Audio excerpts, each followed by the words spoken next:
Question start करें उसके पहले एक बार फिर कोरोना वायरस के चलते हम जन कल्याण हेतु ये ऑनलाइन क्लास चला रहे हैं और उसका वीडियो बना रहे हैं, यूट्यूब पर भेज रहे हैं आप सबके लिए। आप सभी को यह सेवा मुफ्त है और वीडियो देखने के बाद जब आप डिस्क्रिप्शन में जाओगे, उसको खोलोगे तो आपको अन्य और तरह की सुविधाएं मुफ्त में ही उपलब्ध हैं, जैसे नोट्स,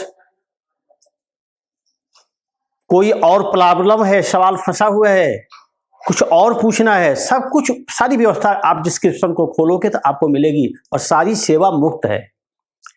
ये कोरोना वायरस में ईश्वर हमें प्रेरणा, ईश्वर के द्वारा हम प्रेरित हैं और हम ऐसा कार्य कर रहे हैं। आप सब उसका फायदा उठाओ, लाभ उठाओ।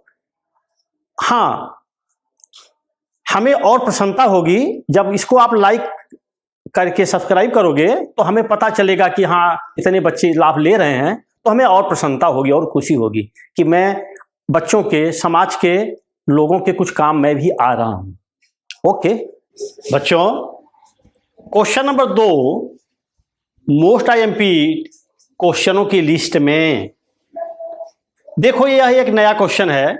नया क्या, बहुत पुराना क्वेश्चन है, हमेशा रिपीट होता रहता है। देखो अच्छा क्वेश्चन है।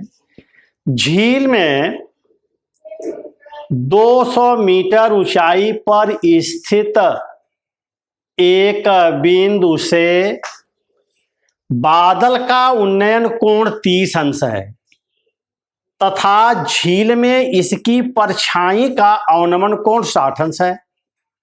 बादल की ऊंचाई बताओ।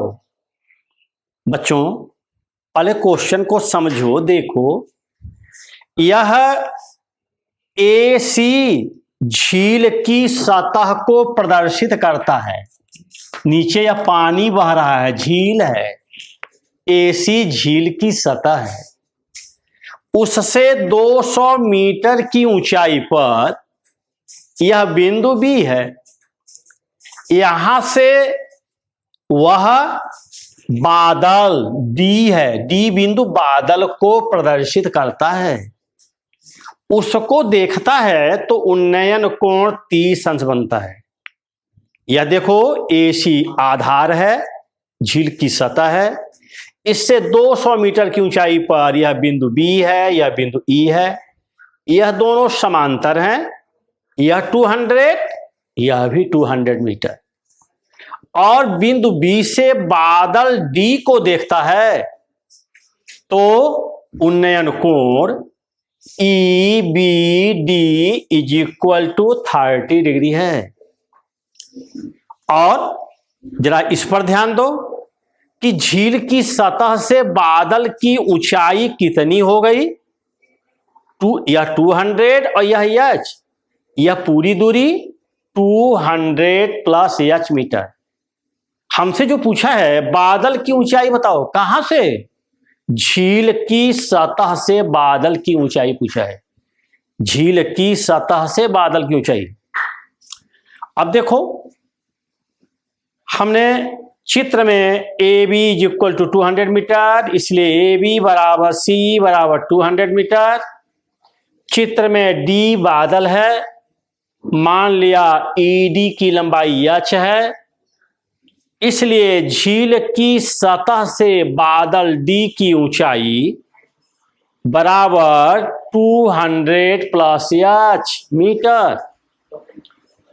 बच्चों ध्यान दो, बादल की छाया, बादल की परछाई, हम जानते हैं बादल झील की सतह से जितनी ऊंचाई पर होता है बच्चों, उसकी छाया पानी में उतनी ही गहराई पर प्राप्त होता है। यह आप नोट करना दिमाग में। झील की सतह से जितनी हाइट पर बादल है, उसकी परछाई पानी में उतनी ही गहराई पर आपको प्राप्त होगा। यानी झील की सतह से बादल की ऊंचाई सी डी बराबर अगर 200 प्लस एच है तो उसकी परछाई जो पानी में बिंदु एफ पर बनी हुई है उसकी गहराई भी 200 प्लस एच मीटर होगा। इसके बाद बिंदु बी से जब वह बादल की परछाई को देखता है तब अवनमन कोण 60 अंश मिलता है। अर्थात बिंदु बी से बादल की छाया एफ का अवनमन कोण ई एफ बी बराबर 60 अंश। बच्चों देखो आगे, अब हम इसको समकोण त्रिभुज BED में tan 30 degree is equal to लंब DE बटे आधार B। tan 30 डिग्री का मान 1/√3 इज इक्वल टू एच बटे वैल्यू ऑफ BE बराबर x है।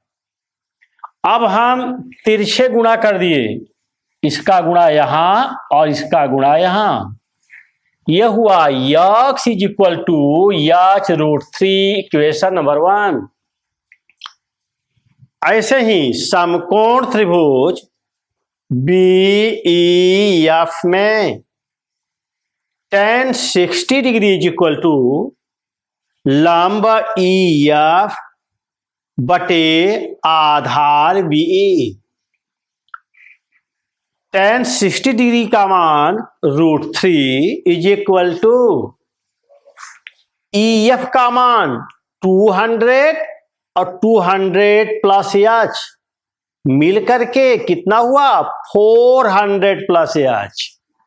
कैसे क्लियर कर लो फिर से, 200 या 200 plus h is equal to 400 plus h बटे x। BE का मान x है। अब देखो, अब हम इन दोनों का म्यूचुअल ट्रांसफर कर दे रहे हैं, अदला बदली कर दे रहे हैं, इसको यहां चढ़ा दे रहे हैं, इसको यहां उतार देते हैं। यह हुआ x is equal to 400 plus h divided by √3 equation number 2। समीकरण 1 में भी वैल्यू ऑफ x, समीकरण 2 में भी वैल्यू ऑफ x, दोनों समीकरणों की तुलना की गई है। हम लोग कंपेयर करते हैं, अगर दो इक्वेशन में एक ही मान एक साइड बराबर होता है तब तुलना कर दिए। h√3 is equal to 400 plus h divided by √3, तिर्यक गुणा कर दिए, तिरछे गुणा, करणी में 3 करणी में 3 मिलके 3 एच, इसको पक्षांतर कर दिए 3 एच ऋण एच बराबर 400 400 या 2h इज इक्वल टू 400 या h is equal to 400 divided by 2 is equal to 200 metre. h का मान 200 प्राप्त हुआ। इसलिए झील की सतह से बादल की ऊंचाई, झील की सतह यह है, यहां से बादल की ऊंचाई 200 plus h is equal to 200 plus 200 is equal to 400। एक और IMP क्वेश्चन किसी भी बोर्ड के लिए क्वेश्चन है, किसी मीनार को धरातल पर स्थित दो बिंदु जो मीनार की जड़ से क्रमशः स्मॉल a और स्मॉल b मीटर दूर हैं, देखने पर एक दूसरे के पूरक उन्नयन कोण बनते हैं। सिद्ध कीजिए कि मीनार की ऊंचाई √a इंटू b मीटर है। बच्चों, माना बिंदु D पर मीनार के शिखर A का उन्नयन कोण थीटा है। हमने मान लिया यहां पर उन्नयन कोण बिंदु D पर थीटा है। इसलिए बिंदु सी पर मीनार के शिखर ए का उन्नयन कोण कह रहा है कि उस कोण का पूरक है। पूरक कोण, ऐसे दो कोण जिनका योग 90 अंश होता है, एक दूसरे के पूरक या कोटि पूरक कहलाते हैं। तो यहां पर यदि यह थीटा है तो इसका पूरक कोण कितने अंश का होगा? 90 माइनस थीटा। किसी भी कोण का पूरक निकालना है तो 90 में से घटाते हैं, और किसी भी कोण का सम पूरक निकालना होता है तो 180 में से घटाते हैं। क्या ध्यान रहे? तो यहां पर पूरक है, पूरक कोटि पूरक एक ही चीज है। अगर यह थीटा है तो यह पूरक कोण 90 माइनस थीटा। अब यहां पर B D is equal to small A और B C is equal to small B है, क्योंकि दिया गया है ए दूरी और बी दूरी। तो यह पूरी दूरी ए, यह दूरी बी। अब हम समकोण त्रिभुज ए बी डी में tan theta is equal to लंब ए बी बटे आधार बी डी, या tan theta is equal to A B बटे बी डी की लंबाई स्मॉल ए, इक्वेशन नंबर 1। फिर हम अब दूसरा समकोण त्रिभुज लेते हैं। समकोण त्रिभुज ए बी सी में tan, इस कोण का tan 90 minus theta is equal to लंब ए बी बटे आधार B C, is equal to A B की जगह ए बी, बी सी का मान स्मॉल बी रख दिया गया। हम जानते हैं tan 90 माइनस थीटा चतुर्थांश नंबर 1 ऑल पॉजिटिव, नाम बदल जाएगा काट थीटा। पूरक कोणों का अनुपात यहां पर यूज किया गया है। tan 90 minus theta is equal to cot theta is equal to A B बटे बी सी का मान स्मॉल बी।